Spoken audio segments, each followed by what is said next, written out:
चलिए आज हम देखते हैं class 10th chapter number 3 pair of linear equations in two variable exercise 3.2।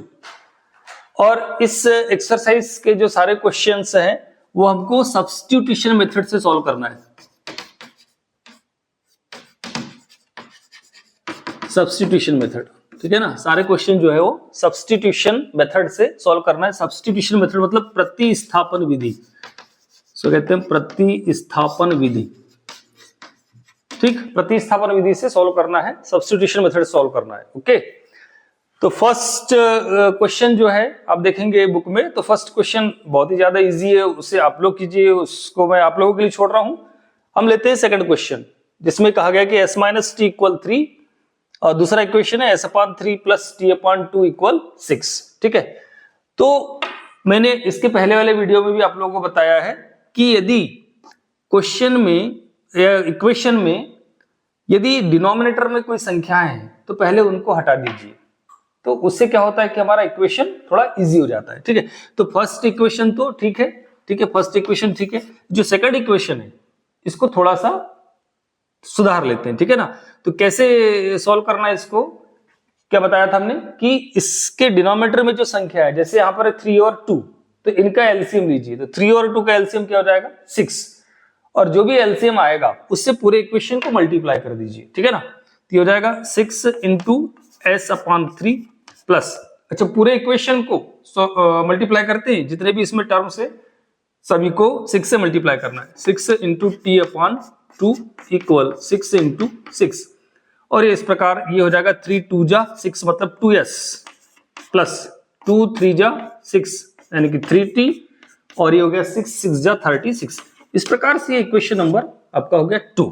ठीक है, अब ये हमारे पास ये इक्वेशन आ गए हैं, अब इनको हमको सॉल्व करना है सब्स्टिट्यूशन मेथड से, यानी कि प्रतिस्थापन विधि से। ठीक है, तो इसका जो इंट्रोडक्शन वाला जो एक वीडियो था, फर्स्ट वीडियो पार्ट 1, ठीक है ना, उसमें हमने इसके बारे में चर्चा कर लिए हैं। यदि आप लोगों ने उस फर्स्ट वीडियो को नहीं देखा है तो पहले फर्स्ट वीडियो देख लीजिए आप। मेरा दावा है कि ये सारे सवाल खुद सॉल्व कर सकते हैं। ठीक है, तो देखते हैं सब्स्टिट्यूशन मेथड में हमको करना क्या होता है। जो इक्वेशन जो फर्स्ट है या सेकंड है, उन दोनों में देखिए थोड़ा सा इजी इक्वेशन कौन सा लग रहा है, इक्वेशन नंबर 1 इजी लग रहा है। ठीक है, तो इक्वेशन नंबर 1 को हम यहाँ जो वेरिएबल है s और t, इन दोनों में से किसी एक के लिए सॉल्व कर लेते हैं। तो बाय इक्वेशन नंबर 1 को एक बार लिख लीजिए, क्या है s माइनस टी इक्वल 3। ठीक है, इसको हम s वेरिएबल के लिए यहां सॉल्व कर लेते हैं, तो ये हो जाएगा s इक्वल 3 माइनस टी, उधर जाएगा तो बन जाएगा प्लस टी। इस प्रकार से ये वेरिएबल s के लिए सॉल्व हो गया, इसको हमने बोल दिया इक्वेशन नंबर 3। ठीक है, अब जो ये s की वैल्यू आई है 3 प्लस टी, इसको हमको क्या करना है इक्वेशन नंबर 2 में पुट कर देना है। ठीक है, तो ये हो जाएगा put s equal 3 plus T in equation number 2। Equation number 2 को एक बार यहां लिख लीजिए, ये क्या है 2s प्लस 3t इक्वल 36। ठीक है, यहां क्या करना है, s की जगह जो है हमको क्या पुट कर देना है 3 प्लस t। ठीक है, तो हो जाएगा 2 इंटू एस का वैल्यू हो जाएगा 3 प्लस t प्लस ये 3t इक्वल 36। अब ये पहले क्या था, इक्वेशन नंबर जो 2 था वो 2 वेरिएबल में था। ठीक है, जैसे हमने s का वैल्यू 3 प्लस टी पुट किया, यहां पर ये पूरा इक्वेशन 1 वेरिएबल में कन्वर्ट हो गया है, और 1 वेरिएबल वाले इक्वेशन को सॉल्व करना आपको आता है।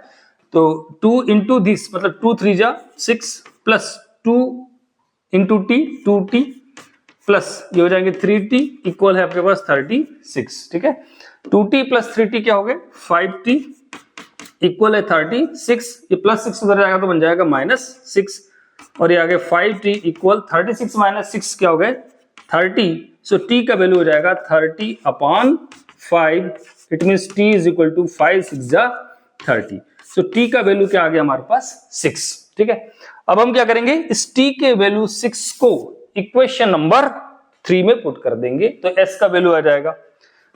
So now put t equal 6 in equation number 3। अब क्या करें, इक्वेशन नंबर 3 को एक बार लिख लीजिए, क्या है s equal 3 plus T, s equal 3 plus T. ठीक है, यहां हमको क्या करना है, t का वैल्यू 6 पुट कर देना है। तो हो जाएगा s equal 3 plus T, T का वैल्यू क्या आ गया है 6, तो इस प्रकार से s इक्वल 3 प्लस 6 क्या हो गए 9। इस प्रकार से आपका ये जो इक्वेशन है यहाँ पर सॉल्व हो जाता है, ठीक है। तो लास्ट में आंसर हम लिख देते हैं, तो s equal 9 and t equal 6। अच्छा, आप यहां पर क्या कर सकते हैं, एक काम ये भी कर सकते हैं कि इस जो आंसर हमारा आया है इस आंसर को वेरीफाई कर सकते हैं, ठीक है। इस चैप्टर में ये बड़ी सुविधा है कि हम अपने आंसर को तुरंत वेरीफाई कर सकते हैं कि हमने जो सॉल्व किया है वो हमारा आंसर सही है या गलत है। तो वेरिफिकेशन कर लेते हैं कैसे, ये s और t का जो वैल्यू है यहाँ पर इक्वेशन में पुट करके देखिए, s का वैल्यू है 9 और t का वैल्यू है 6, तो 9 माइनस 6 क्या आ गया 3 आ गया, मतलब ये इक्वेशन को सेटिस्फाई कर रहे हैं, ठीक है। तो इसका अर्थ ये हो गया कि हमने जो सॉल्व किया है वो हमारा जो आंसर है वो बिल्कुल सही है, ठीक है। चलिए देखते हैं क्वेश्चन अगला। क्वेश्चन नंबर 3 आप लोगों के लिए छोड़ा है इसका। अब फोर्थ जो पेयर ऑफ लीनियर इक्वेशन है उसे हम देखते हैं, ठीक है। क्या है 0.2x plus 0.3y equal 1.3 and 0.4x plus 0.5y equal 2.3, ठीक है। अब यहां पर जो ये डेसिमल लगे हुए हैं, ये डेसिमल हमको क्वेश्चन को सॉल्व करने में या इन इक्वेशंस को सॉल्व करने में थोड़ा सा प्रॉब्लम क्रिएट कर सकते हैं। तो एक काम करते हैं, ये डेसिमल हटा देते हैं। डेसिमल हटाना आप लोगों को आता है, एक बार देख लीजिए किस प्रकार से डेसिमल हटाए जाते हैं। मान लीजिए आपके पास है 2.3, तो डेसिमल हटाएंगे तो कैसे लिखेंगे 23, ये डेसिमल का 1 और डेसिमल के बाद जितने डिजिट होते हैं उतने ही जीरो में यहां लगा देते हैं, तो हो जाएगा 23/10। इस प्रकार से हम डेसिमल हटा देते हैं, ठीक है ना। तो ये डेसिमल हटा देते हैं, उससे हमारा इक्वेशन एक नया रूप धारण कर लेगा। कैसे, देखिए 0.2x, तो ये क्या हो जाएगा 0.2, तो 2 अपान पॉइंट का 1 और ये 1 डिजिट का 0, तो क्या आ गया 2/10x। इसी प्रकार से ये हो जाएगा 3/10y और ये हो जाएगा 13/10, ठीक है।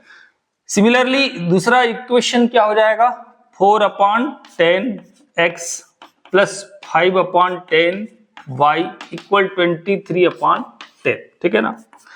अब आप देखिए इसके पहले वाले क्वेश्चन में भी हमने देखा था कि यदि डिनोमिनेटर में संख्या है तो उनको हटा दीजिए। हटाने का नियम क्या बताया था कि डिनोमिनेटर में जो भी संख्याएं हैं उनका एलसीएम लीजिए, ठीक है।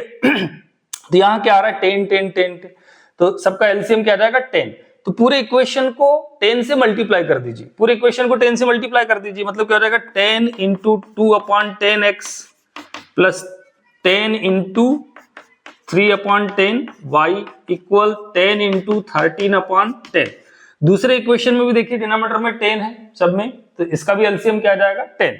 तो पूरे इक्वेशन को 10 से मल्टीप्लाई कर दीजिए, 10 into 4/10x plus 10 into 5/10y equal 10 into 23/10। तो देखिए 10 से 10 कैंसिल हो गए, सब कैंसिल हो गए, ठीक। तो क्या बच गया आपके पास फाइनली, ये बच गया यहाँ पर 2x प्लस यहाँ बच गए 3y और ये लास्ट में इक्वल 13, नीचे आ गया 4x प्लस 5y इक्वल 23।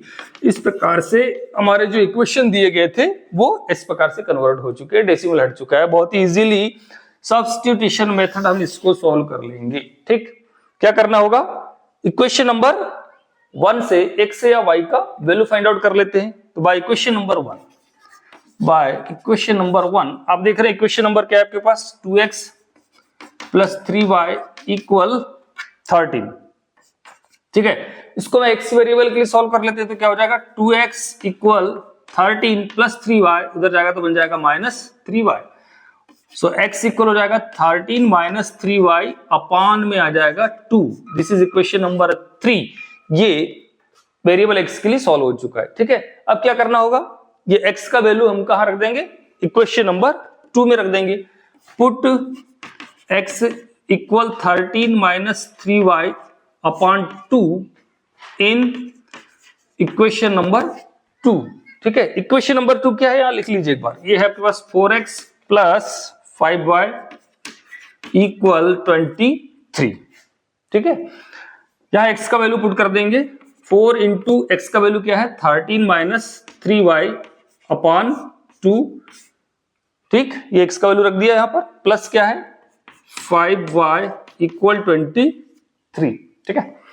अब देखिए ये 4 इंटू ये पूरा ब्रैकेट जो है 4 के साथ मल्टीप्लीकेशन में है। अब 4 जो है 2 से कैंसिल हो रहा है, तो 2 से कैंसिल कर देते इसको, 2 2 जा 4, यहाँ क्या आ गया 2 आ गया, ठीक है। 2 इंटू ये जो ब्रैकेट में संख्या लिखी है इनका मल्टीप्लीकेशन है, तो 2 से इस पूरे ब्रैकेट को मल्टीप्लाई कर देंगे, ठीक है। 2 इंटू 13 क्या हो जाएगा 26 माइनस 2 3 जा 6y प्लस है आपके पास 5y इक्वल है 23, ठीक। अब देखिए -6y plus 5y, -6 plus 5, -6 plus 5 क्या होता है -6 प्लस 5 -1 y, मतलब फाइनली क्या हो जाएगा -y इक्वल है आपके पास 23, और ये 26 उस तरफ जाएगा तो क्या बन जाएगा -26। इस प्रकार से आगे आपके पास -y इक्वल 23 माइनस 26, ठीक है ना। 23 माइनस 26 क्या हो गया -3, सो y का वैल्यू क्या आ जाएगा हमारे पास +3। कैसे, ये दोनों माइनस से माइनस कैंसिल हो जाएंगे, ठीक है ना, दोनों साइड में माइनस है, तो फाइनली आंसर आ गया y इक्वल 3। अब इस y इक्वल 3 को हम इक्वेशन नंबर 3 में पुट कर देंगे, put y equal 3 in equation number 3। तो इक्वेशन नंबर 3 हमारे पास क्या है उसको लिख लीजिए एक बार, यह है x equal 13 minus 3y upon 2, तो हो जाएगा x equal 13 minus 3 into Y का वैल्यू आ गया 3 अपान में है 2, ठीक है। फिर हो गया x इक्वल 13 माइनस 3 3 जा 9 अपॉन 2, सो x इक्वल 13 माइनस 9 होता है 4 अपॉन 2, सो x इक्वल 4 अपॉन 2 मतलब 2 2 जा 4, x का वैल्यू आ गया 2। तो इस प्रकार से फाइनली जो है हमारे पास आंसर क्या आ जाएंगे, x equal 2 and y equal 3। जल्दी से आंसर को चेक कर लेते हैं, वेरीफाई कर लेते हैं कि जो हमारा आंसर आया है वो सही है कि नहीं। तो x का वैल्यू यहाँ 2 पुट कीजिए, ठीक है, यहां वेरीफाई करके देख लेते हैं, ठीक। जो लेफ्ट हैंड साइड है इक्वेशन का लेफ्ट हैंड साइड क्या हमारे पास 0.2x प्लस 0.3y, रखिए यहां पर 0.2x का वैल्यू रख दीजिए 2 प्लस 0.3y का वैल्यू रख दीजिए 3, ठीक है। 0.2 इंटू 2 क्या हो जाएंगे 0.4, और ये 0.3 इंटू 3 0.9, 0.4 एंड 0.9 क्या हो जाएगा 1.94 13 यानी 1.3, और यही अपनी क्या है राइट हैंड साइड। तो इस प्रकार से हम अपने आंसर को वेरीफाई कर सकते हैं और संतुष्ट हो सकते हैं कि हमने जो यहाँ सॉल्व किया है वो सही है या गलत है। चलिए ठीक है, देखते हैं नेक्स्ट क्वेश्चन। चलिए नेक्स्ट क्वेश्चन है 6 नंबर का 3x/2 minus 5/3 equal -2 and x/3 plus y/2 equal 13/6, ठीक है। तो जो पहले क्वेश्चन हमने सॉल्व किए ठीक उसी प्रकार जो है हमको क्या करना होगा, ये जो डिनोमिनेटर में है 2 और 3 इनको हटाना है। तो कैसे हटाना बताया, 2 और 3 का एलसीएम लीजिए, 2 और 3 का एलसीएम बोलिए, यस 6। तो क्या करेंगे 6 से पूरे फर्स्ट इक्वेशन को मल्टीप्लाई कर देंगे, ठीक है ना। तो क्या हो जाएगा 6 into 3/2 x minus 6 into 5/3 y equal 6 into -2, ठीक है। और दूसरे इक्वेशन में भी हम देख रहे हैं यहाँ पर भी डिनोमिनेटर में संख्या है, 3 है 2 है 6 है। अब बताइए 3 2 और 6 का एलसीएम क्या होगा, ठीक है। यदि आपको नहीं आता तो पहले एलसीएम निकालना सीख लीजिए। मेरे YouTube channel basic mathematics by S Kumar पर एलसीएम कैसे फाइंड आउट करते हैं, एचसीएफ कैसे फाइंड आउट करते हैं, इसके बारे में डिटेल हमने चर्चा की है, तो आप वहां जाकर के देख सकते हैं। तो 2 3 और 6 का एलसीएम क्या होगा 6, यस 6 से पूरे इक्वेशन को सेकंड इक्वेशन को मल्टीप्लाई कर दीजिए। तो क्या हो जाएगा 6 into x/3 plus 6 into y/2 equal 6 into 13/6, ठीक है। इस प्रकार से मल्टीप्लाई कर दिया। तो अब इक्वेशन क्या बन गया देख लीजिए, 2 3 जा 6 ये कैंसिल हो रहा है, ये 3 2 जा ये कैंसिल हो रहा है, 3 2 जा ये 2 टाइम कैंसिल हो रहा है, ये 2 3 जा ये 3 टाइम कैंसिल हो रहा है, ठीक है। अब 3 इंटू 3 आ गया आपके पास 9x माइनस 2 इंटू 5 2 5 जा 10y इक्वल 6 इंटू क्या था यहाँ -2 तो जाएगा -12, यस 2 इंटू x ये हो गया 2x plus 3 into y 3y equal ये 6 से 6 कैंसिल हो गया, क्या बच गया 13। इस प्रकार से हो गया इक्वेशन नंबर 1 और इक्वेशन नंबर 2, ठीक है। अब हमको क्या करना है, सब्स्टिट्यूशन मेथड से हम क्वेश्चन सॉल्व कर रहे हैं। तो सब्स्टिट्यूशन मेथड में क्या करते हैं, इक्वेशन नंबर 1 या 2 से, ठीक है ना, 1 या 2 से x या y वेरिएबल का वैल्यू फाइंड आउट कर लेते हैं, ठीक है ना। अच्छा, तो अभी तक हम क्या करते आए हैं, इक्वेशन 1 से ही x का या y का वैल्यू फाइंड आउट करते आए हैं। अब इसमें इक्वेशन नंबर 2 से ले लेते हैं, ठीक है, चेंज करते हैं थोड़ा। So by equation number 2, equation number 2 क्या है, इक्वेशन नंबर 2 एक बार लिख लीजिए, 2x + 3y = 13, ठीक है। इसको हम सॉल्व कर लेते हैं वेरिएबल x के लिए, तो ये रहेगा 2x = 13 + 3y, उधर गए तो -3y, सो x का वैल्यू आ जाएगा आपके पास 13 - 3y/2। This is equation number 3, इसको इक्वेशन नंबर 3 बोल दीजिए, ठीक है। अब ये जो x का वैल्यू है 13 - 3y/2, इसको इक्वेशन नंबर 1 में पुट करेंगे। क्यों? क्योंकि हमने ये x का वैल्यू किस इक्वेशन से निकाला है, इक्वेशन नंबर 2 से, तो 2 से निकाला है, तो अब इसको हम 1 में पुट करेंगे, ठीक है। Put x = 13 - 3y/2 in equation number 1, ठीक है ना। तो इक्वेशन नंबर 1 को यहां लिख लीजिए, ये आपके पास 9x - 10y = -12, ठीक, बहुत सावधानी से लिखिए, क्योंकि एक भी डिजिट इधर उधर हो गया या आपका सिंबल प्लस का माइनस हो गया, माइनस का प्लस हो गया, तो सारा सॉल्यूशन आपका गलत हो सकता है, ठीक है ना, इसलिए बहुत सावधानी से लिखने का। अब यहाँ पर x का वैल्यू पुट कर दीजिए, तो हो जाएगा 9 × x का वैल्यू क्या है आपके पास 13 - 3y/2, ठीक है, -10y इक्वल है आपके पास -12, ठीक है ना, -12, ओके। अब क्या करना होगा, इस 9 से हम क्या करेंगे, इस पूरे ब्रैकेट के अंदर मल्टीप्लिकेशन करेंगे, लेकिन ये अपान में 2 है, ये अपान में जो 2 है हमको इस इक्वेशन को सॉल्व करने में प्रॉब्लम क्रिएट करेगा। तो हम क्या करें, इस 2 को हटा दें। तो 2 को कैसे हटाएंगे, पूरे इक्वेशन को 2 से मल्टीप्लाई कर देते हैं। आपको बताया हमने कि डिनोमिनेटर में जो संख्या है उसका एलसीएम लीजिए, तो यहाँ डिनोमिनेटर में केवल क्या है, देखिए तीनों संख्या, यहाँ कुछ नहीं, यहाँ कुछ नहीं, यहाँ क्या है 2 है, तो पूरे इक्वेशन को 2 से मल्टीप्लाई कर दीजिए, तो क्या हो जाएगा, देखिए 2 × 9 × 13 - 3y/2 माइनस, यहाँ भी 2 से मल्टीप्लाई करेंगे, 2 × 10y = 2 × -12, ठीक है ना। तो देखिए 2 से 2 कैंसिल हो गया, अब क्या बचा आपके पास, केवल यहाँ पर 9, और 9 से हम इस ब्रैकेट के अंदर मल्टीप्लिकेशन कर देंगे, तो 9 × 13 क्या हो जाएगा 117, 13 9 जा 117, ठीक है, माइनस 9 3 जा 27y, ठीक, ये -2 × 10 क्या हो गया -20y इक्वल 2 × -12 -24, इस प्रकार से -27 -20 कितना हो गया -47y, दोनों माइनस में, जब संख्या दोनों माइनस में होती है तो क्या करते हैं, दोनों संख्याओं को हम जोड़ देते हैं और आंसर में माइनस का चिन्ह लगा देते हैं, ठीक है। अब इक्वल के बाद क्या लिखा है -24 और ये +117 उधर जाएगा तो क्या बन जाएगा -117, ठीक है, ये आ गया -47y इक्वल क्या होगा, दोनों संख्या माइनस में, देखिए -24 -117 दोनों माइनस में, तो दोनों प्लस हो जाएगी, 4 7 हो गए 11, 2 1 3 1 4 और ये 1 -141 -141, ठीक है। So the value of y is equal to -141 upon -47, सबसे पहले तो माइनस से माइनस हो गया कैंसल, और देखिए 47 3 जा 141 होगा, क्यों 3 से आप मल्टीप्लाई कीजिए, 3 से 1 जा 21, 1 बच गए 2 3 4 जा 12 और 2 14, ठीक है। तो 141 जो है वो 47 से 3 टाइम कैंसिल हो गया, so the value of y is equal to 3, y का वैल्यू क्या आ गया हमारे पास 3 आ गया, ठीक है। अब इस y के वैल्यू 3 को हम इक्वेशन नंबर कहां पुट कर देंगे, नंबर 3, ठीक है। तो पुट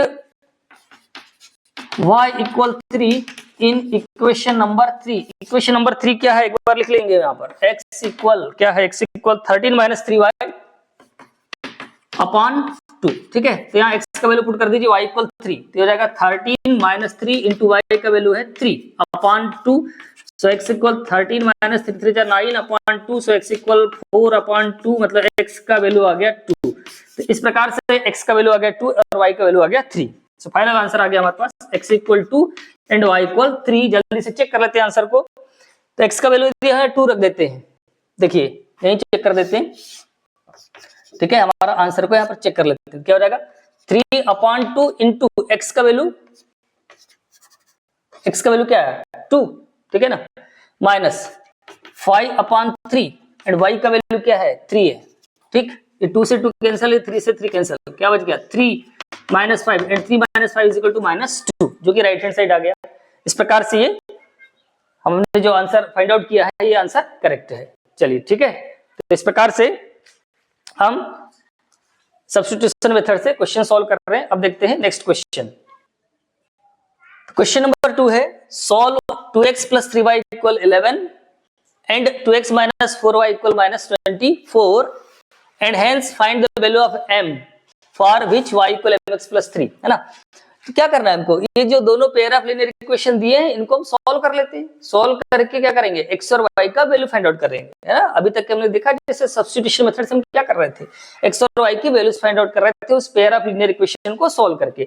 और जब x और y की वैल्यू हमको फाइंड आउट हो जाएगी तब हम क्या करेंगे, ये जो एक इक्वेशन दिया हुआ है y = mx + 3, यहाँ हम x और y की वैल्यू पुट कर देंगे और जैसे कि यहाँ पर कहा गया कि find the value of m, और m का वैल्यू फाइंड आउट कर लेंगे। बहुत ही इंपॉर्टेंट क्वेश्चन है, कई बार बोर्ड एग्जाम में पूछा गया है और बहुत ही आसान है। ठीक है, देखिए कैसे सॉल्व करेंगे।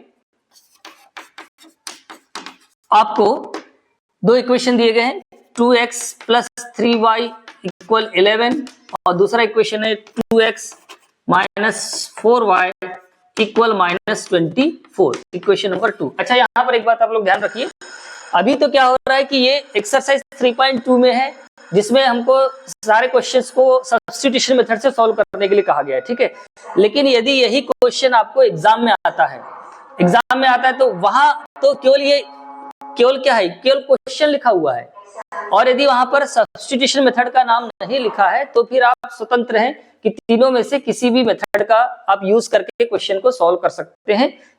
ग्राफिकल करो, सब्स्टिट्यूशन करो या एलिमिनेशन करो, ठीक है ना।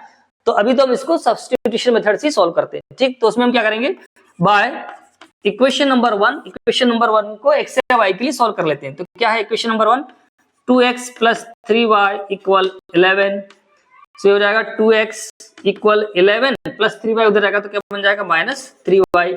सो x का वैल्यू क्या हो जाएगा, x = 11 - 3y अपान में चला जाएगा क्या 2, क्योंकि x का वैल्यू, वेरिएबल x का वैल्यू फाइंड आउट करना है तो x के साथ जो भी लगा हुआ है उसको हटाना होगा। चूंकि 2 जो है मल्टीप्लिकेशन में है तो 2 कहां जाएगा, इधर क्रॉस मल्टीप्लिकेशन में चला जाएगा। ठीक है, ये हो गया आपका इक्वेशन नंबर 3। अब हम क्या करेंगे, इस इक्वेशन जो वैल्यू आई x की, इसको इक्वेशन नंबर 2 में पुट कर देंगे, क्योंकि x का वैल्यू हमने कहां से निकाला है, 1 से निकाला है, इसलिए 2 में पुट करेंगे। यदि 2 से निकालते तो 1 में पुट करते। ठीक है, तो put x = 11 - 3y / 2 in equation number 2, ठीक है ना। तो इक्वेशन नंबर 2 है क्या है हमारे पास, उसको एक बार लिख लेंगे यहाँ पर, 2x - 4y = -24। x का वैल्यू पुट कीजिए, यहाँ पर क्या हो जाएगा 2 × x का वैल्यू है 11 - 3y / 2, ठीक, -4y = -24 है, -24 है, ध्यान से देखिए -24 है। ठीक है, अब देखिए 2 से 2 यहाँ पर कैंसिल हो गए तो क्या बच गया आपके पास, केवल 11 - 3y और ये है -4y = -24। स्टेप बाय स्टेप काम करते चलिए, मैथ्स जैसे सरल विषय दुनिया में कोई नहीं है, बस थोड़ा सा ध्यान से स्टेप बाय स्टेप काम करते जाइए, जैसा कहा गया वैसा करते जाइए।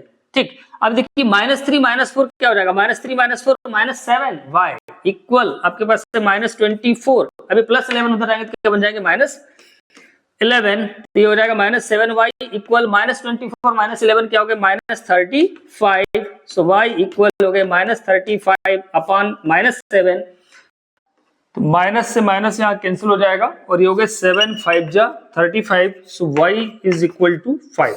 तो इस प्रकार से y का वैल्यू आ गया हमारे पास 5। Now put y = 5 in equation number 3। Equation number 3 हमारे पास क्या है, इसको एक बार लिख लेंगे, हो जाएगा x = 11 - 3y / 2, ठीक है ना। तो यहाँ y का वैल्यू क्या रख देना हमें 5, तो हो जाएगा x = 11 - 3 × y का वैल्यू हो गया 5 अपान में आ गए 2, ठीक। सो x = 11 - 3 × 5 = 15 अपान 2, सो x इक्वल 11 माइनस 15 हो गया -4/2। सो x का वैल्यू आ गया हमारे पास -2। 2 2 जा 4, 2 2 जा 4, तो x का वैल्यू क्या आ गया -2। ठीक है ना। तो इस प्रकार से x और y की वैल्यू फाइंड आउट हो गई। अच्छा, यहां पर आप क्या कर सकते हैं, आप अपने आंसर को चेक भी कर सकते हैं कि आपने जो x और y की वैल्यू निकाला है वो सही है या गलत है। तो यहां पर हम पहले अपने आंसर को, यानी अभी आंसर तो फाइनली हम m का वैल्यू फाइंड आउट करना है, लेकिन जो x और y की जो वैल्यूज आई है उनको हम चेक कर सकते हैं। ठीक है, तो क्या है हमारे पास, जो इक्वेशन नंबर 1 है उसका लेफ्ट हैंड साइड है 2x + 3y। यहाँ x और y की वैल्यू पुट कर दीजिए आप, क्या हो जाएगा 2 × x का वैल्यू क्या है -2 + 3 × y का वैल्यू है 5, तो ये -4 और ये हो जाएगा 5 3 15 - 4 = 11, और यही आपका राइट हैंड साइड है। मतलब x और y की वैल्यू बिल्कुल करेक्ट है, ये इससे चेक हो गया। ठीक है, अब जो है हम x और y की वैल्यू यहां पुट कर देंगे, जो इक्वेशन दिया है हमको y = mx + 3, यहां पर पुट कर देंगे तो हमें m का वैल्यू फाइंड आउट हो जाएगा। ठीक है, now put x equal -2 and y का वैल्यू 5 इन इक्वेशन, कौन सा इक्वेशन, जो ये दिया हुआ है हमको y = mx + 3। यहां हम x की वैल्यू -2 और y की वैल्यू 5 पुट कर देंगे। ठीक है, तो हो जाएगा इस प्रकार से y का वैल्यू 5 = m × x का वैल्यू क्या है -2 + 3। ठीक है, ये +3 को इधर ले आइए, तो हो जाएगा 5 + 3 इधर आ जाएगा -3, और ये हो जाएगा m × -2, क्या हो गया -2m। इस प्रकार से 5 - 3 क्या हो गया 2, और ये हो गया -2m। ठीक है, हमको m का वैल्यू फाइंड आउट करना है, तो ये जो -2 है m के साथ मल्टीप्लिकेशन में, तो -2 क्रॉस मल्टीप्लिकेशन में कहा आ जाएगा नीचे, तो जाएगा 2/-2 = m। 2 से 2 कैंसिल हो गए, क्या बचे 1, 2 1 जा 1, फाइनली m का वैल्यू क्या हो जाएगा -1। ठीक है ना, क्योंकि यहां पर नीचे क्या है माइनस है, तो m = -1। तो ये था आपका क्वेश्चन नंबर 2। ठीक, चलिए नेक्स्ट क्वेश्चन देखते हैं। क्वेश्चन नंबर 3 का फर्स्ट क्वेश्चन वर्ड प्रॉब्लम है। अब यहां से वर्ड प्रॉब्लम स्टार्ट हो रहे हैं। ठीक है, इसके पहले क्या था, हमें direct pair of linear equation दिए गए थे, और पेयर ऑफ लीनियर इक्वेशन जब दिए जाते हैं तो उनको सॉल्व करना बहुत ही आसान हो जाता है। ठीक है, थोड़ा सा प्रॉब्लम कहां होता है, जब हमें वर्ड प्रॉब्लम दिए होते हैं, क्योंकि जब वर्ड प्रॉब्लम दिए होते हैं तो पहले हमको उनसे पेयर ऑफ लीनियर इक्वेशन बनाना होता है और उसके बाद उनको हमको सॉल्व करना होता है। ठीक, तो क्वेश्चन है क्या, द डिफरेंस बिटवीन 2 नंबर्स। ठीक है, मतलब दो संख्याओं का जो डिफरेंस है, अंतर है, वो क्या है 26 है। बहुत ही आसान है, इक्वेशन बनाना भी बहुत आसान है। आप क्वेश्चन को अच्छे से पढ़िए, क्या बोला जा रहा है, जैसे जैसे क्वेश्चन में बोला जा रहा है उसी प्रकार से उसका इक्वेशन बनता जाएगा। ठीक है, तो दो जो संख्या है उनका डिफरेंस है 26, और बोल रहा है कि 1 number is 3 times the other, और एक नंबर जो है उन दो नंबर में से जो एक नंबर है वो दूसरे का कैसा है, वो 3 टाइम्स से, 3 टाइम्स मतलब 3 गुना है। ठीक है, फाइंड देम, किन्हें फाइंड आउट करना है, मतलब वो 2 नंबर्स। ठीक है, तो हम क्या करना है इसमें वर्ड प्रॉब्लम में, हम पहले मान कर चलते हैं कि वो 2 नंबर क्या है। तो मान लेंगे वो 2 नंबर x है और y है। ठीक है, पहला नंबर x मान लिया और दूसरा नंबर y मान लिया। ठीक है, तो देखिए कैसे सॉल्व करेंगे इसको। Let first number is equal to x and second number, जो दूसरी संख्या है वो क्या है, वो है y। फर्स्ट नंबर x मान लिया, दूसरा नंबर हमने क्या मान लिया y। ठीक है, अब क्वेश्चन में क्या कहा जा रहा है कि उनका जो डिफरेंस है वो 26 है, जो डिफरेंस है वो 26 है। ठीक है ना, तो मान लीजिए ये जो x और y है, इन दोनों में x जो है y से बड़ा है, मतलब बड़ी संख्या क्या है x है, तभी तो इसमें से इसको माइनस करेंगे तो डिफरेंस जो है वो पॉजिटिव आएगा 26। ठीक है, तो अकॉर्डिंग टू क्वेश्चन, प्रश्न में क्या कहा गया है कि इन दोनों का डिफरेंस क्या है, difference of 2 numbers is equal to 26। इनका डिफरेंस 26 है। ठीक है, तो इनका डिफरेंस मतलब हमने जो माना है वो क्या माना है, x और y, तो x और y का डिफरेंस क्या होगा x माइनस y, और क्वेश्चन में क्या बोल रहा है कि इनका डिफरेंस कितना है 26 है, तो इस प्रकार से ये इक्वेशन नंबर 1 बन गया। ठीक है, अब इसके आगे क्या कहा जा रहा है, सेकंड कंडीशन क्या बोल रहा है, वो 1 नंबर इज 3 टाइम्स। 1 नंबर मतलब जो पहला नंबर है, जैसे ये x, वो कैसा है दूसरे नंबर का 3 टाइम्स है। Again according to question first number means x कैसा है 3 टाइम्स है किसका सेकंड नंबर का, मतलब 3y 3 into y मतलब हम क्या लिख सकते हैं 3y। This is equation number 2। ये आपके पास दो इक्वेशन आ गए। अब हमें क्या करना है, इन दोनों को सब्स्टिट्यूशन मेथड से सॉल्व कर लेना है, ठीक है ना। तो सब्स्टिट्यूशन मेथड में हम क्या करते हैं, इक्वेशन नंबर 1 या 2 से वेरिएबल x या y का वैल्यू फाइंड आउट कर लेते हैं। लेकिन यहां पर ध्यान से देखिए आप, इक्वेशन नंबर 2 डायरेक्ट x के लिए हल किया हुआ है, सॉल्व किया हुआ है, तो डायरेक्ट हम क्या करेंगे x का वैल्यू 3y इक्वेशन नंबर 1 में पुट कर देंगे, ठीक है। तो put x equal 3y in equation number 1। अब इक्वेशन नंबर 1 क्या है आपके पास, x माइनस वाई इक्वल 26, ठीक है। x का वैल्यू क्या रख देना हमको 3y माइनस वाई इक्वल हो गया 26। इस प्रकार से हमें क्या मिल रहा है 3y माइनस वाई, ये हो गया आपके 2y इक्वल है आपके पास 26। सो y का वैल्यू हो जाएगा 26 अपॉन 2, तो 2 से कैंसिल हो जाएगा 13 टाइम्स, सो y का वैल्यू क्या आ गया 13, ठीक है ना। y का वैल्यू हो गया 13। अब y का वैल्यू 13 इक्वेशन नंबर 2 में पुट कर देते हैं, put y equal 13 in equation number 2, ठीक है। इक्वेशन नंबर 2 क्या है आपके पास, x इक्वल 3y, सो x इक्वल 3 इंटू y का वैल्यू हो गया 13, सो x इक्वल हो गया 13 3 जा 39। इस प्रकार से जो फर्स्ट नंबर था आपका x वो आ गया 39 और जो सेकंड नंबर था y वो हो गया आपका 13, ठीक है। सो फाइनली हम लिख देंगे first number is equal to x is equal to 39 and second number हो गया आपका, सेकंड नंबर जो कि आपका y लिया था आपने और उसका वैल्यू आ गया 13, ठीक है। यहां आप अपने आंसर को फिर चेक भी कर सकते हैं। कैसे, क्या कहा था कि इनका डिफरेंस कितना होना चाहिए 26, तो देखिए 39 और 13 का डिफरेंस कितना है 39 माइनस 13 26। तो इस प्रकार से हम अपने आंसर को चेक भी कर सकते हैं, ठीक है। तो ये था आपका क्वेश्चन नंबर 1। चलो देखते हैं इसके आगे नेक्स्ट क्वेश्चन। क्वेश्चन नंबर 2 है the larger of 2 supplementary angles exceeds the smaller by 18 degrees find them, ठीक है। तो फाइंड देम मतलब किन्हें फाइंड आउट करना है हमको, वो लार्जर एंगल और स्मॉलर एंगल, बड़ा वाला एंगल और छोटा वाला एंगल, ठीक है ना। तो मान लेंगे हम बड़ा एंगल x है, छोटा एंगल y है, ठीक है। अब बात हो रही है ये जो दोनों एंगल हैं वो कैसे, सप्लीमेंट्री एंगल। सप्लीमेंट्री एंगल्स क्या होता है, ऐसे दो एंगल जिनका सम कितना होता है, सप्लीमेंट्री एंगल्स का सम कितना होता है, ऐसे दो एंगल जिनका सम 180 डिग्री होता है, ठीक है ना। और कॉम्प्लीमेंट्री एंगल्स मतलब पूरक कोण जिनका सम, ऐसे दो एंगल जिनका सम 90 डिग्री होता है वो कहलाते हैं आपकी पूरक कोण यानी कि कॉम्प्लीमेंट्री एंगल्स। और ऐसे दो एंगल या ऐसे दो कोण जिनका सम, जिनका दोनों का योग 180 डिग्री होता है वो कहलाते हैं सप्लीमेंट्री एंगल्स या समपूरक कोण कहते हैं, ठीक है ना। तो मान लेते हैं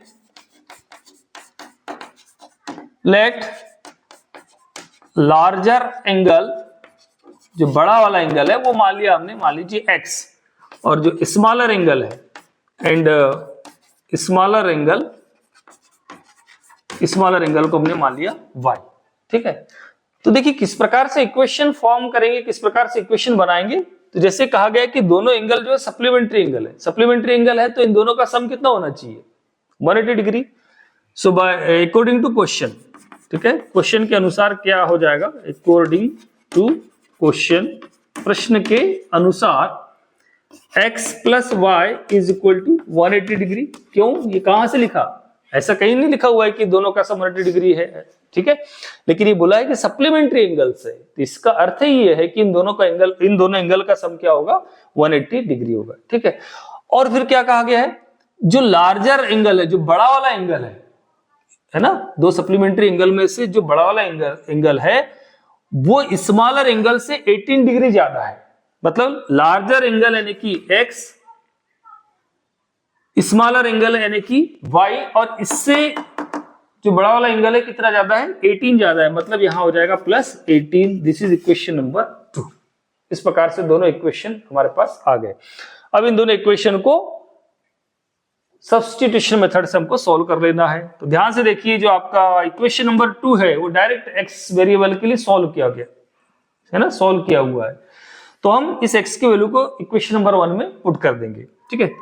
तो put x equal y plus 18 in equation number 1, ठीक है ना। तो अब देखिए आपके पास इक्वेशन नंबर 1 क्या है, x plus Y equal 180 degree. तो यहां पर हमको क्या करना है, x का वैल्यू पुट कर देना है y प्लस 18, तो हो जाएगा y प्लस 18 प्लस ये y इक्वल 180 डिग्री।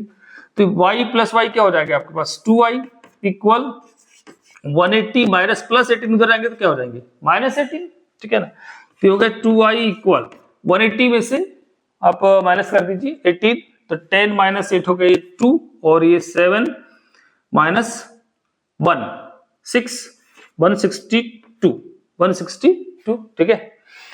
सो y इक्वल ये आ जाएगा 162/2, मतलब 2 8 जा 16 और 2 1 जा 2। सो y का वैल्यू आ गया 81, ठीक है।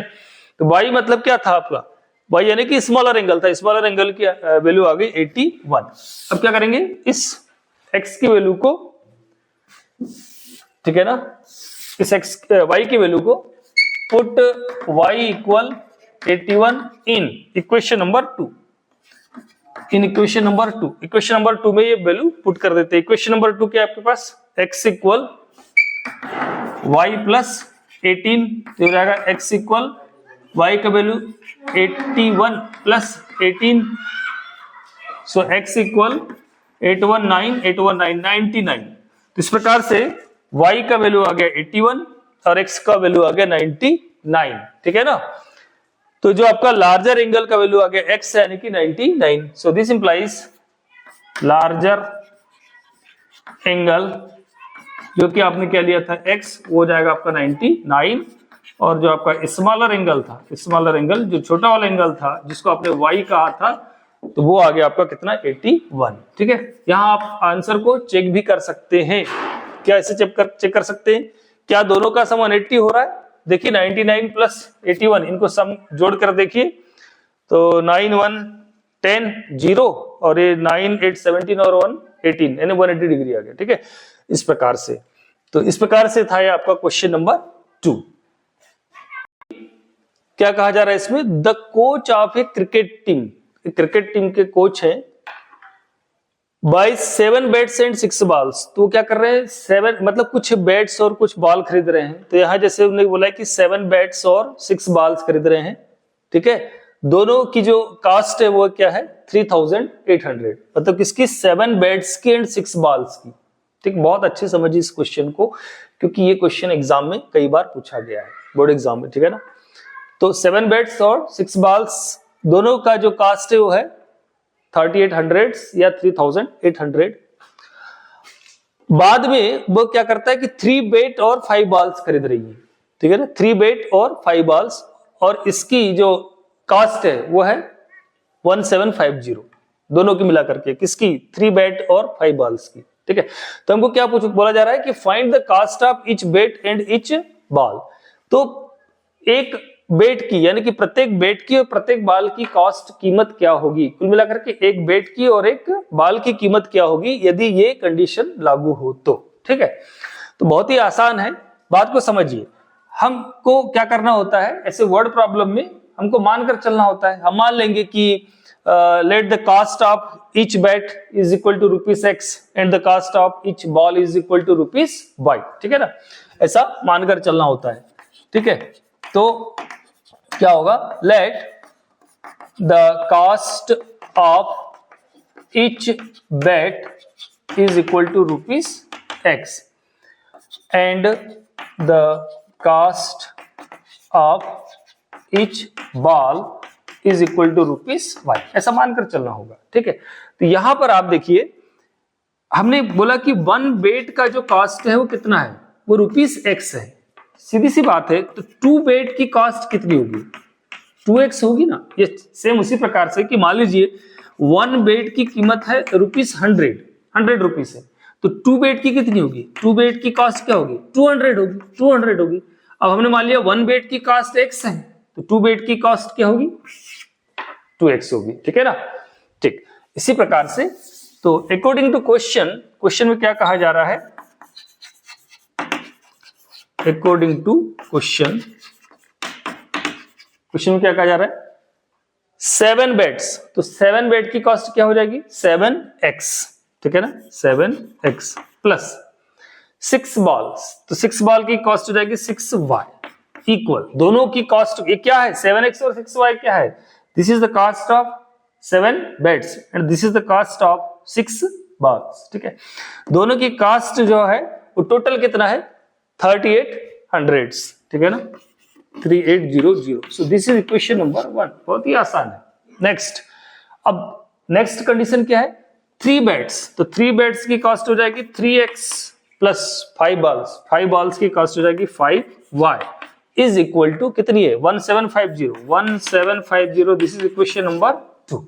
तो इस प्रकार से दो इक्वेशन आ गए। अब इन इक्वेशंस को हमको सब्स्टिट्यूशन मेथड से सॉल्व करना है, ठीक है। इस एक्सरसाइज में सब्स्टिट्यूशन मेथड से सॉल्व करना है। तो बाय इक्वेशन नंबर 1, तो इक्वेशन नंबर 1 को x या y के लिए हम वेरिएबल x या y के लिए सॉल्व कर लेते हैं। तो x के लिए करते हैं जनरली, तो हो जाएगा 7x plus 6y equal 3800। So 7x is equal to हो जाएगा 3800, 6y उधर गया तो माइनस 6y अपॉन, हाँ अभी अगले स्टेप में अपॉन आएगा, ठीक है। सो x का वैल्यू क्या हो जाएगा 3800 माइनस 6y अपॉन ये 7 यहां पर अपॉन में चला जाए, ठीक है। This is equation number 3। अब क्या करना है आपको, अब इस x की वैल्यू को इक्वेशन नंबर 2 में पुट कर देना है, ठीक है। थोड़ा सावधानी से put x equal 3800 minus 6y upon 7 in equation number 2, ठीक है। इक्वेशन नंबर 2 को लिख लीजिए, क्या है, ये है 3x प्लस 5y इक्वल 1750, ठीक है ना। तो हो जाएगा 3 इंटू एक्स की वैल्यू रखेंगे आप क्या 3800 minus 6y upon 7 plus 5y equal 1750, ठीक। अब देखिए अपान में 7 है, ये 3 से यदि कैंसिल हो जाता तो हमारा काम आसान हो जाता, लेकिन ये कैंसिल नहीं हो रहा है, तो डिनोमिनेटर में आ रहा है 7। तो ऐसी स्थिति में हमने आपको क्या बताया कि पूरे इक्वेशन को इस 7 से मल्टीप्लाई कर दीजिए, तो क्या हो जाएगा 7 into 3 into 3800 minus 6y upon 7, ये यहां से यहां तक 1 टर्म है, यहां से यहां तक पूरा एक टर्म है, ठीक है ना। तो इसमें 7 से मल्टीप्लाई कर दिया। अब दूसरा टर्म आ रहा है आपका 5y प्लस 5y, तो इसमें 7 से मल्टीप्लाई कर देंगे, 7 इंटू 5y इक्वल, इधर भी 7 का मल्टीप्लीकेशन 7 इंटू 1750, ठीक है। ये 7 से 7 कैंसिल हो गया, ठीक है ना। अब इस 3 को यहां मल्टीप्लाई करेंगे, पूरे ब्रैकेट में मल्टीप्लाई करेंगे यहां 3 से, तो हो जाएगा 300 300 3 8 जा 24, ठीक है, बच गए 2, 3 3 जा 9, 9 और 2 ये हो गए आपके 11 माइनस 3 6 जा 18y, ठीक है, प्लस 7 5 जा 35y इक्वल, इधर मल्टीप्लीकेशन करेंगे 7 से 700 7 5 जा 35 बच गए 3, 7 7 जा 49 49 और 3 52, तो आ जाएंगे 2, बचे हुए 5, 7 1 जा 7 और 5 कितना हो गया 7 5 12, ठीक है। चलिए अब ये माइनस 18y प्लस 35 कितना हो जाएगा 17y हो जाएगा, माइनस 18 प्लस 35 है ना 17y, और ये है आपके पास 12250 और ये चला जाएगा इधर माइनस में, ठीक है, क्या हो जाएगा 11400। तो इस प्रकार से आ गया आपके पास 17y। थोड़ा कैलकुलेशन बड़ी संख्या है, थोड़ा आराम से कैलकुलेशन करेंगे नहीं तो गलत हो सकता है। तो 0 माइनस 0 0, ये हो गया 5 माइनस 0 5, 2 माइनस 4, तो 2 माइनस 4 नहीं होगा तो 12 माइनस 4 क्या हो जाएगा 8, ये आ गया 1100, ठीक है, ठीक। सो y का वैल्यू क्या आ गया आपके पास 850 अपॉन 17 से कैंसिल हो रहा है 50 टाइम्स, तो y का वैल्यू आ गया क्या 50, ठीक है। y का वैल्यू आ गया 50 और y क्या था आपका कॉस्ट ऑफ ईच बॉल, ठीक है ना। तो बॉल की कॉस्ट है, ईच बॉल की कॉस्ट है 50 रुपीज, ठीक है। नाउ पुट अब इस y की वैल्यू को इक्वेशन नंबर 3 में पुट कर देंगे, put y equal 50 in equation number 3। Equation number 3 क्या है हमारे पास, x equal 3800 minus 6y upon 7, ठीक है। तो ये रहेगा 3800 माइनस 6 इंटू वाई की वैल्यू आ गई 50 अपॉन 7। तो गए x इक्वल 3800 माइनस 6 5 जा 30 मतलब 300 अपॉन 7, ठीक। तो ये हो गया x इक्वल 3800 माइनस 300 कितना हो गया 3500 अपॉन 7 5 जा 35। सो x का वैल्यू आ गया 500, ठीक है ना। तो x क्या था, cost of each bat. So finally हमारा आंसर क्या आ जाएगा, कॉस्ट ऑफ ईच बेट, जो कि हमने क्या लिया था x इज इक्वल टू आ जाएगा ₹500 and cost of each ball जो कि हमने लिया था y इज इक्वल टू आ जाएगा रुपीस, y का वैल्यू क्या है हमारे पास ₹50, ठीक है। तो प्रत्येक जो बेट की कीमत है वो 500 रुपए है और बॉल की कीमत जो है वो 50 रुपए है, ठीक है। आप अपने आंसर को वेरीफाई भी कर सकते हैं, ठीक है। तो ये क्वेश्चन था हमारा नंबर 3। चलो क्वेश्चन है, the taxi charges in a city consist of a fixed charge together with the charge for the distance covered, ठीक है ना। मतलब क्या है, the taxi charges in a city consist of a fixed charge. तो एक city में क्या है कि यदि हम टैक्सी हायर करते हैं तो उसका एक फिक्स चार्ज है। थोड़ा अच्छे समझिए इस क्वेश्चन को कि इस जो वर्ड प्रॉब्लम है इसके हम इक्वेशन कैसे फॉर्म करेंगे, इक्वेशन कैसे बनाएंगे। तो क्या हो रहा है कि एक टैक्सी है, ठीक है ना, टैक्सी है। तो जब भी हम टैक्सी हायर करते हैं तो उसका एक क्या है, फिक्स्ड चार्ज है, ठीक है ना, फिक्स्ड चार्ज है।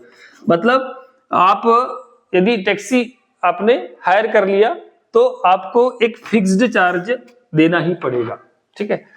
और उसके बाद यदि आप जितने किलोमीटर यात्रा करते हैं, ट्रेवल करते हैं ना, जितने किलोमीटर यात्रा जर्नी ट्रेवल करते हैं उसके हिसाब से अलग किराया देना होगा, ठीक है। जैसे मान लीजिए कि टैक्सी का जो फिक्स्ड चार्ज है मान लीजिए ₹10 है, कि मतलब कुल मिलाकर के है कि आप टैक्सी में बैठ गए यानी कि आपको 10 रुपए देना ही पड़ेगा, ठीक है, चाहे आप यात्रा करो या न करो, ठीक। टैक्सी पर बैठ गए मतलब उसका एक फिक्स चार्ज लगेगा ही ₹10, ठीक। अब मान लीजिए आप 2 किलोमीटर जर्नी करते हैं, ठीक है, 2 किलोमीटर की यात्रा करते हैं और मान लीजिए आपको पर किलोमीटर जो है, पर किलोमीटर ₹5 देना है ना, या इसको 3 किलोमीटर ले लो। यदि आप 3 किलोमीटर की जर्नी करते हैं और पर किलोमीटर आपको कितने रुपए देना है, 5 रुपए देना है। तो इस जर्नी के टोटल कितने रुपए दोगे आप, 5 3 जा 15 रुपीज दोगे।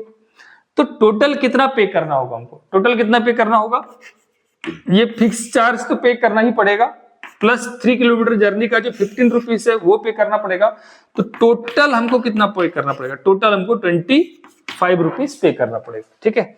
तो इसी प्रकार से हमको इसके इक्वेशन बनाना है, ठीक है ना।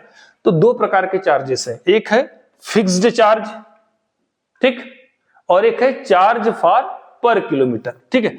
तो देखिए, तो उसने क्या बोला कि for a distance of 10 kilometre the charge paid is ₹105। मतलब यह है कि यदि कोई व्यक्ति 10 किलोमीटर की जर्नी करता है तो उसको कितना रुपीस पे करना है, 105 रुपीस पे करना है, ठीक है ना।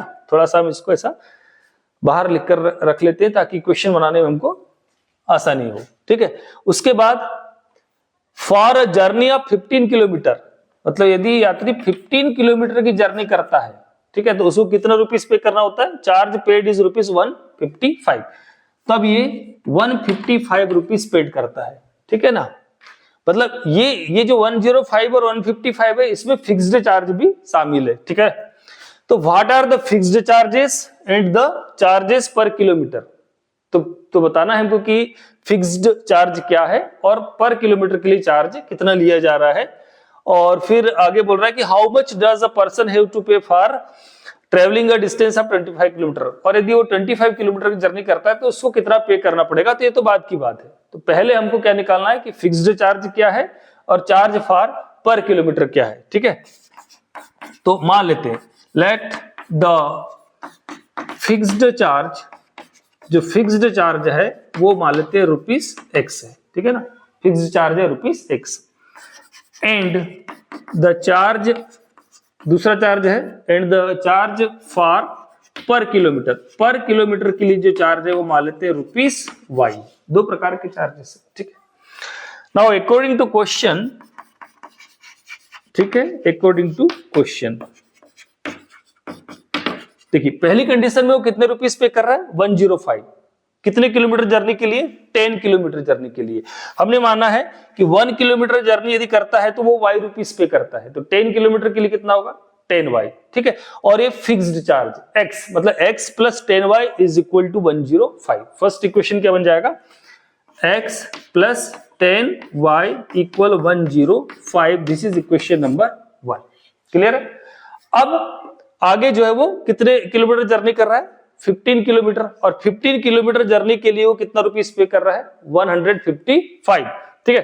तो 15 किलोमीटर 1 किलोमीटर के लिए हमने क्या चार्ज लिया है y किलोमीटर, तो 15 किलोमीटर के लिए क्या हो जाएगा 15y प्लस फिक्स चार्ज हमारा क्या है x। तो दूसरी कंडीशन के अनुसार जो दूसरा इक्वेशन बनेगा वो क्या होगा fixed charge plus 15 kilometre journey के लिए जो चार्ज होगा वो 15y। अब दोनों का जो सम है, दोनों का जो योग है क्या है ₹155 is equal to 155, this is equation number 2, ठीक है। इस प्रकार से दो इक्वेशन हमारे पास आ गए हैं। इन दोनों इक्वेशंस को जो है हमें क्या करना है सब्स्टिट्यूशन मेथड से सॉल्व कर लेना है, ठीक है ना। सब्स्टिट्यूशन मेथड से सॉल्व कर लेंगे तो bye equation number 1 equation number 1 को हम x या y के लिए सॉल्व कर लेते हैं। तो इक्वेशन नंबर आपके 1 क्या है x प्लस 10y इक्वल 105, सो x का वैल्यू हो जाएगा 105 minus 10y, this is equation number 3, ठीक है।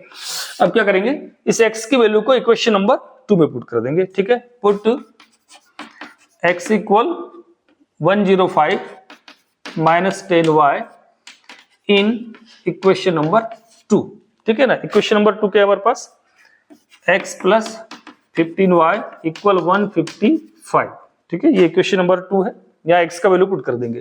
तो x का वैल्यू क्या है हमारे पास 105 माइनस 10y ये प्लस 15y इक्वल 155, तो ये हो जाएगा आपके पास 10, या ऐसा करते हैं माइनस 10y प्लस 15y, ये हो जाएंगे क्या 5y इक्वल 155 प्लस 105 उधर गया तो बन गया माइनस 105, तो हो गया 5y इक्वल 155 में से 105 माइनस होगा तो कितना होगा 50, सो y का वैल्यू क्या हो जाएगा 50/5, सो y का वैल्यू आ गया 10, ठीक है। अब क्या करेंगे इस y की वैल्यू 10 को इक्वेशन नंबर 3 में पुट कर देंगे, ठीक है ना। Put y equal 10 in equation number 3। Equation number 3 क्या है हमारे पास x इक्वल 105 माइनस 10y, यह है equation number 3। x equal 105 minus 10y, यहाँ y का वैल्यू 10 पुट करना है, तो x इक्वल हो जाएगा 105 माइनस 10 इंटू y का वैल्यू आ गया 10, तो हो गया x इक्वल 105 माइनस 100, सो x इक्वल 105 माइनस 105, ठीक। ये आ गया x का वैल्यू 5, y का वैल्यू 10, तो x क्या था फिक्स्ड चार्ज, ठीक है। तो इस क्वेश्चन का फिक्स्ड चार्ज क्या होगा, सो लास्ट में आंसर लिख देंगे फिक्स्ड चार्ज जो कि हमने x माना हुआ है इज इक्वल टू ₹5 एंड दूसरा चार्ज है चार्ज फॉर पर किलोमीटर जिसको हमने मान के रखा है y, और ये होगा ₹10, ठीक है। अभी क्वेश्चन कंप्लीट नहीं हुआ है, ठीक है ना। क्यों, क्योंकि लास्ट में हमको ये भी पूछा जा रहा है कि how much does a person have to pay for travelling a distance of 25 kilometre, ठीक है। यदि वो यात्री जो है पर्सन जो है व्यक्ति 25 किलोमीटर जर्नी करता है तो कितना रुपया पे उसको करना पड़ेगा, ठीक है।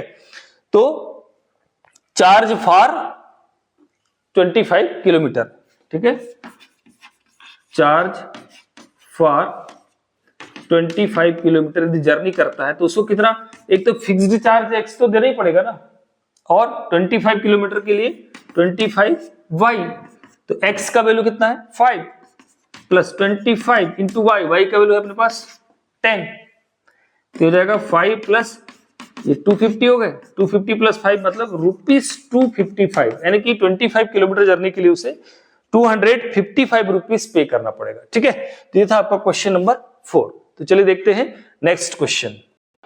नेक्स्ट क्वेश्चन है अ फ्रैक्शन बिकम्स 9/11, है ना, मतलब एक फ्रैक्शन 9/11 हो जाता है कब?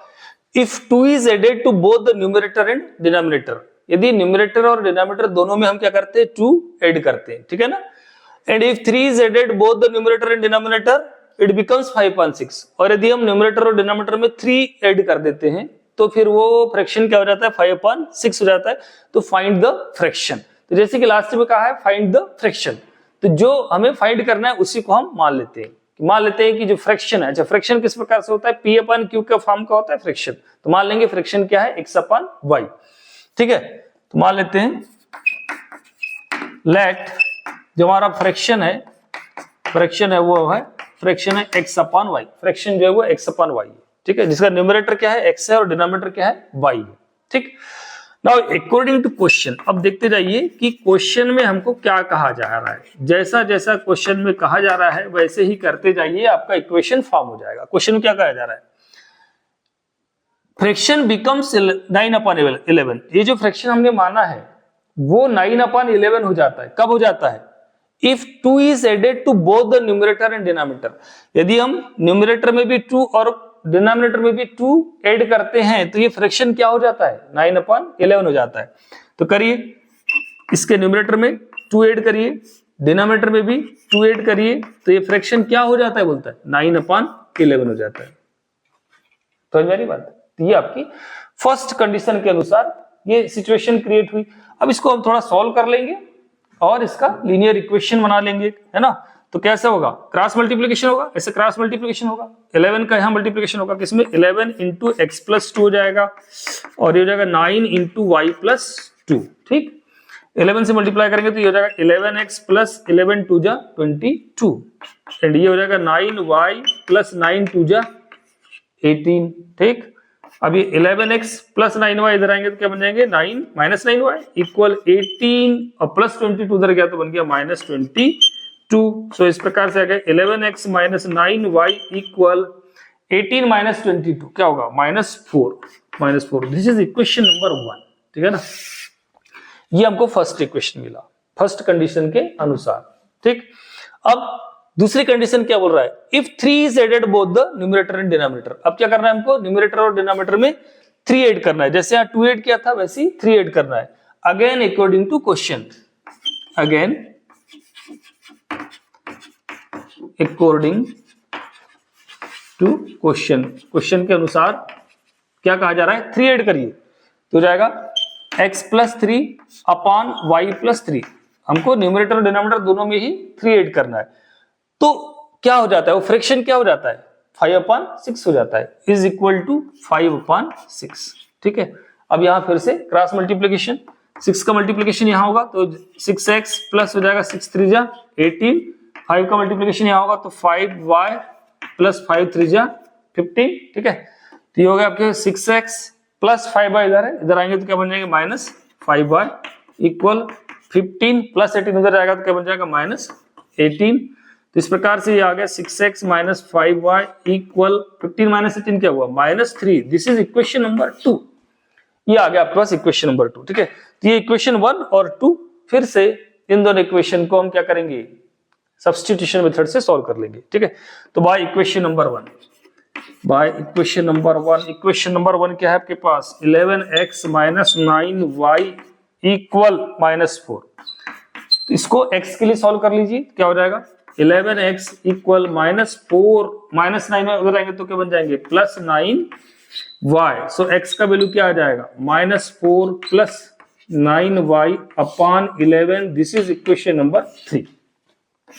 ये आ गया आपके पास। ठीक है, अब क्या करेंगे इस x की वैल्यू को इक्वेशन नंबर 2 में पुट कर देंगे। ठीक है ना, पुट x इक्वल क्या आ रहा है आपके पास -4 प्लस 9y अपॉन 11। कहां पुट कर देंगे इसको in equation number 2, equation number 2 को एक बार लिख लीजिए, क्या है 6x माइनस 5y इक्वल -3। थोड़ा सावधानी से लिखना है हमको, है ना, क्योंकि एक भी डिजिट या सिंबल आपका आगे पीछे हो गया तो सारी मेहनत जो हमारी बेकार हो जाएगी, ठीक है ना।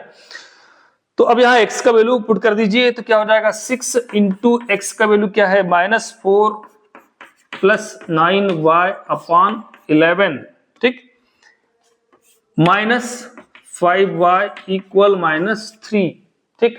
अब इसको हमको सॉल्व करना है, पूरा इक्वेशन वेरिएबल y में चेंज हो चुका है, कन्वर्ट हो चुका है, ठीक है ना। अब ये जो 11 है नीचे, ये 11 हमको इसको सॉल्व करने में दिक्कत करेगा, तो 11 को हटाना है। कैसे हटाएंगे, पूरे इक्वेशन को 11 से मल्टीप्लाई कर दीजिए, तो क्या हो जाएगा 11 into 6 into -4 plus 9y upon 11 minus, यहां भी 11 से multiplication, 11 into 5y equal 11 into -3, ठीक है।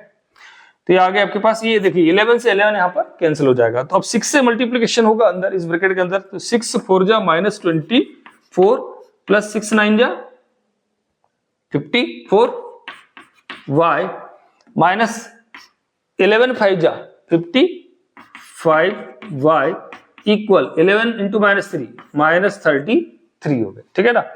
तो देखिए 54 माइनस 55, 54 माइनस 55 -1 y मतलब सीधा आएगा -y इक्वल है आपके पास -33, और -24 उधर जाएगा तो बन जाएगा +24। सो ये आ गया -y इक्वल -33, और ये आपका +24 कितना हो गया -9, माइनस से माइनस कैंसिल हो गए, तो y का वैल्यू आ गया आपके पास 9, ठीक है। ये y का वैल्यू 9 आ गया। अब हम क्या करेंगे, इस y के वैल्यू को इक्वेशन नंबर 3 में पुट कर देंगे, तो put y equal 9 in equation number 3। Equation number 3 आपके पास क्या है, x equal -4 plus 9y upon 11, ठीक है ना, 11 x equal -4 plus 9 into y का वैल्यू क्या है आपके पास 9 अपॉन 11, ठीक है। तो हो जाएगा x इक्वल -4 प्लस 9 9 जा 81 अपॉन 11, तो x इक्वल 81 एंड -4 प्लस 81 क्या हो जाएगा 77 अपॉन 11 7 जा 70, सो x का वैल्यू क्या आ गया 7, x का वैल्यू क्या आ गया 7, ठीक है। तो इस प्रकार से जो हमारा फाइनल फ्रैक्शन होगा, फाइनल फ्रैक्शन जो होगा क्या होगा, फ्रैक्शन क्या माना था हमने x अपॉन y, तो x का वैल्यू आ गया x अपॉन y, जो कि हो जाएगा x का वैल्यू हो जाएगा 7 और y का वैल्यू हो जाएगा 9। आप अपने आंसर को यहां पर चेक भी कर सकते हैं, जल्दी से चेक कर लेते हैं। कैसे, देखिए चेक कैसे कर सकते हैं, क्योंकि क्या कहा था कि यदि हम न्यूमरेटर और डिनोमिनेटर में 2 ऐड करते हैं, न्यूमरेटर और डिनोमिनेटर में 2 ऐड करते हैं, तो ये फ्रैक्शन क्या हो जाता है 9 अपॉन 11 हो जाता है। तो यहां पर हम जल्दी से ऐसा इसको चेक भी कर सकते हैं। आपका आंसर आया 7 अपॉन 9। अब क्या करिए, आप 7 अपॉन 9 दोनों में ही 2 ऐड कर दीजिए, 2 ऐड कर दीजिए, क्या मिला आपको 7 प्लस 2 9 और 9 प्लस 2 11 मिला, 9 अपॉन 11 मिल गया। तो इससे हमारा आंसर वेरीफाई हो गया, चेक हो गया, ठीक है, कि जो हमने सॉल्व किया है वो सही सॉल्व किया है, ठीक। तो इस प्रकार से आप भी एग्जाम में आप संतुष्ट हो सकते हैं कि जो आपने सॉल्व किया है वो सही किया है, ठीक है। तो क्वेश्चन नंबर तो हमारा 5। चलते हैं नेक्स्ट क्वेश्चन की तरफ, ठीक। चलिए इस एक्सरसाइज 3.2 का लास्ट क्वेश्चन नंबर 6, ठीक है। क्या बोल रहा है, 5 years hence, मतलब 5 साल के बाद, द एज ऑफ जेकब की जो एज है, आयु है, उम्र है, will be 3 times that of his सन, मतलब जेकब की जो एज है 5 साल बाद, 5 years hence मतलब 5 साल बाद अपने पुत्र की जो एज होगी उसका 3 times होगी। 3 times मतलब 3 गुना होगी, ठीक है ना।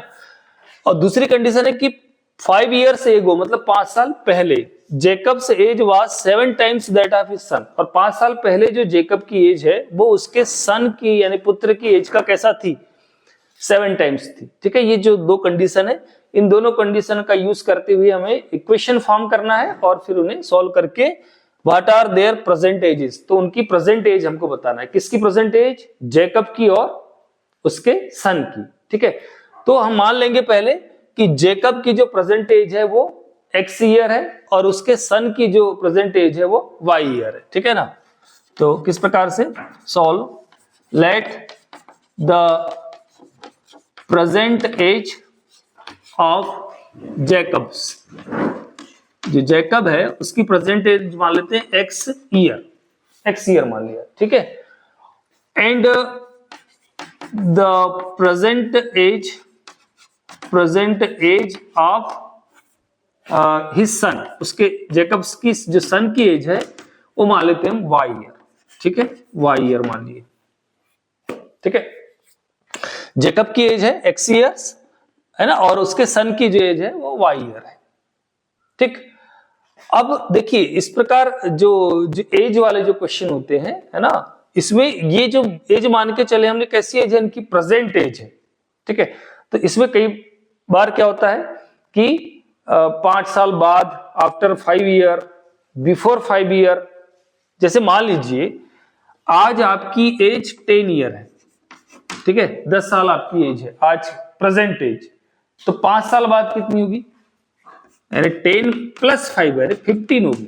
ठीक है ना, मतलब जब आफ्टर आएगा, बाद की एज निकालना होगा आपको, तो क्या करेंगे आप? प्लस करेंगे, और बिफोर मतलब पहले की एज यदि निकालना होगा तो क्या करोगे? माइनस करोगे। ठीक है, यदि ये 5 साल बाद की हो जाएगी और 5 साल पहले की यदि एज निकालना है तो हम क्या करेंगे? 10 - 5 मतलब क्या होगा? 5 ईयर। ठीक है, 5 ईयर्स होगी। 5 साल पहले 5 ईयर होगी और 5 साल बाद 15 ईयर होगी। ठीक है, तो ये ध्यान रखना है आपको कि कैसे हम एज जो है फाइंड आउट करते हैं। ठीक है ना, तो यहां बोला है कि 5 ईयर्स हेंस मतलब 5 साल बाद जेकब की जो एज है वो उसके सन की एज का 3 टाइम्स है। तो अकॉर्डिंग टू क्वेश्चन, प्रश्न के अनुसार क्या हो जाएगा, कैसे इक्वेशन बनेगा कि सबसे पहले तो हमको क्या करना पड़ेगा, क्योंकि ये 5 साल बाद की बात की जा रही है, मतलब जेकब की एज 5 साल बाद क्या होगी और उसके सन की एज 5 साल बाद क्या होगी, पहले हम वो एज लिख लेंगे। ठीक है, तो हम लिखेंगे 5 years hence the age of Jacob's, Jacob की एज क्या होगी? 5 साल बाद जेकब की एज क्या होगी? आज जो है जेकब की एज क्या है? x है, तो 5 साल बाद कितनी होगी? x + 5 होगी, x + 5 ईयर्स। ठीक है ना, उसी प्रकार 5 years hence the age of his son, उसके सन की एज क्या होगी 5 साल बाद? आज वर्तमान कितनी है? प्रेजेंट एज y है, तो 5 साल बाद क्या होगी? y + 5, इतने ईयर्स होगी। ठीक है, तो ये तो एज है कौन सी? इनकी, जेकब की और उसके सन की 5 साल बाद की। ठीक है, अब क्वेश्चन में जो कंडीशन दी गई है उसमें क्या कहा गया है कि 5 साल बाद जो जेकब की एज है वो उसके मतलब उसके जेकब की जो एज है वो उसके सन की एज का 3 टाइम्स है। तो यहां लिखेंगे अकॉर्डिंग टू क्वेश्चन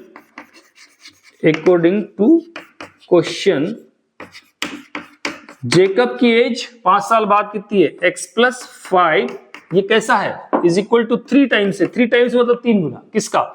उसकी सन की एज का, मतलब y + 5। इस प्रकार से हो जाएगा x + 5 = 3 का मल्टीप्लिकेशन यहाँ होगा तो 3y + 3 5 जा 15, तो x + 3y इधर आ जाएंगे तो क्या बन जाएगा? -3y, और ये 15 + 5 इधर जाएगा तो क्या बनेगा? -5, तो 15 - 5 क्या हो जाएगा? 10। दिस इज इक्वेशन नंबर 1, ये इक्वेशन नंबर हमारा 1 बना। ठीक है, ये फर्स्ट कंडीशन हुई। अब सेकंड कंडीशन में क्या हो रहा है? 5 ईयर्स एगो, 5 साल पहले, तो जैसे यहां हमने 5 साल बाद की एज लिखा है, सेम इसी प्रकार से 5 साल पहले की एज लिखना पड़ेगा दोनों की, उसके मतलब जेकब की और उसके सन की। तो हम लिखेंगे 5 ईयर्स एगो, 5 years ago the age of Jacob's, Jacob's की एज क्या होगी, ये होगी x minus 5 years and 5 years ago the age of his son, उसके सन की एज क्या होगी, उसके सन की एज क्या होगी y माइनस 5 ईयर्स। ठीक है, तो क्वेश्चन में क्या बोल रहा है कि 5 साल पहले जो जैकब की एज है वो कैसी है, 7 टाइम्स है उसके सन का 7 टाइम्स है। ठीक है, तो 5 साल पहले जैकब की एज कितनी है, x माइनस 5 है, ये हो जाएगा 7 टाइम्स किसके, उसके सन की एज का 7 टाइम्स हो जाएगा। इसको सॉल्व कर लेंगे हम, तो आ जाएगा x minus 5 equal 7y minus 7 5 जा 35। ठीक है ना, यहां सॉल्व कर लेते हैं। ये हो गया आपके पास x माइनस 5 इक्वल क्या है 7y माइनस 35, 7y माइनस 35। तो हो जाएगा x प्लस 7y इधर आएंगे तो क्या हो जाएगा माइनस 7y इक्वल में क्या है आपके पास माइनस 35, माइनस 5 उधर आएंगे तो क्या बन जाएंगे प्लस 5। सो हो गया x minus 7y equal minus 30, this is equation number 2। ठीक है, ये इक्वेशन नंबर 2 आ गया। इस प्रकार से 2 इक्वेशन आ गए हमारे पास। अब इन दोनों इक्वेशन को इस सब्स्टिट्यूशन मेथड से सॉल्व कर लेते हैं। ठीक है, तो फर्स्ट इक्वेशन नंबर 1 क्या है, bye equation number 1, bye equation number 1 x minus 3y equal 10, x minus 3y equal 10, इसको हम x के लिए सॉल्व कर लेते हैं। तो ये हो जाएगा x इक्वल 10 माइनस 3y उधर जाएंगे तो क्या बन जाएंगे प्लस 3y, और इसको नाम दे देंगे हम इक्वेशन नंबर 3। ठीक है, now put x equal this in equation number 2, put x equal 10 plus 3y in equation number 2। Equation number 2 क्या है आपके पास, x minus 7y equal minus 30। ठीक है ना, तो यहाँ x का वैल्यू पुट कर देंगे 10 प्लस 3y और ये माइनस 7y इक्वल है आपके पास माइनस 30। तो ये हो गए 3y माइनस 7y कितने हो गए minus 4y equal minus 30, plus 10 उधर जाएंगे तो क्या बनेंगे minus 10। So minus 4y equal minus 30, ये हो गया माइनस 40। सो y का वैल्यू हो जाएगा minus 40 upon minus 4, means y का वैल्यू आ गया 10। ये माइनस से माइनस कैंसिल और 4 10 जा 40, सो y का वैल्यू आ गया 10। ठीक है, अब हम क्या करेंगे इस y की वैल्यू को इक्वेशन नंबर 3 में पुट कर देंगे। ठीक है, put y equal 10 in equation number 3। Equation number 3 क्या है हमारे पास, x प्लस 10 प्लस 3y। ठीक है ना, ठीक है, ठीक, x इक्वल 10 प्लस 3y, तो y का वैल्यू कितना रखना है हमको 10, तो जाएगा x equal 10 plus 3 into Y का वैल्यू रखना है 10, तो x इक्वल 10 प्लस 3 10 जा 30, सो x का वैल्यू होगा 10 प्लस 30 क्या हो गया 40। ठीक है, तो इस प्रकार से x क्या था, क्या माना था हमने जैकब की एज माना था। ठीक है, x से है जैकब की एज और y क्या माना था उसके सन की एज। तो लास्ट में फाइनल आंसर लिख देंगे। So Jacob's present age is equal to x is equal to 40 years और हिज सन्स एज क्या माना था हमने y, जो कि कितना हो गया 10 ईयर्स।